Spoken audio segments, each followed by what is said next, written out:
భద్రాచలంలోని శ్రీ సీతారామచంద్రస్వామి వారి నిత్య అన్నదాన సత్రం సమీపంలో పారిశుద్ధ్య భద్రతా సమస్యలు భక్తులను ఆందోళనకు గురిచేస్తున్నాయి.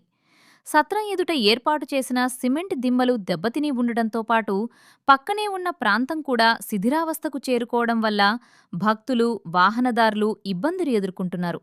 అదే ప్రాంతంలో ఏర్పాటు చేసిన చెత్తకుండీ పూర్తిగా నిండిపోయి చెత్త బయటకు చేరడంతో అపరిశుభ్ర వాతావరణం నెలకొంది. ప్రతిరోజూ వేలాది మంది భక్తులు శ్రీరాముడి దర్శనం కోసం భద్రాచలం చేరుకుంటుండగా ఆలయ పరిసరాల్లో ఇలాంటి పరిస్థితులు కనిపించటం పట్ల భక్తులు అసంతృప్తి వ్యక్తం చేస్తున్నారు. ఇది ఎంత దారుణం! మరోవైపు వర్షాకాలం సమీపిస్తున్న నేపథ్యంలో ఈ ప్రాంతంలో తీసిన కాలువలు పెద్దవిగా ఉండి కూడా ఎటువంటి భద్రతా కంచెలు లేదా హెచ్చరిక బోర్డులు ఏర్పాటు చేయలేదు. దీంతో చిన్నపిల్లలు, వృద్ధులు, భక్తులు ప్రమాదవశాత్తు కాలువల్లో పడే అవకాశం ఉందని స్థానికులు ఆందోళన వ్యక్తం చేస్తున్నారు.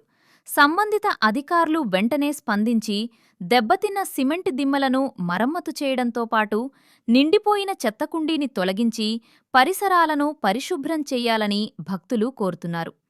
అలాగే కాలువల వద్ద తగిన భద్రతా ఏర్పాట్లు చేపట్టి ప్రమాదాలు జరగకముందే చర్యలు తీసుకోవాలని విజ్ఞప్తి చేస్తున్నారు.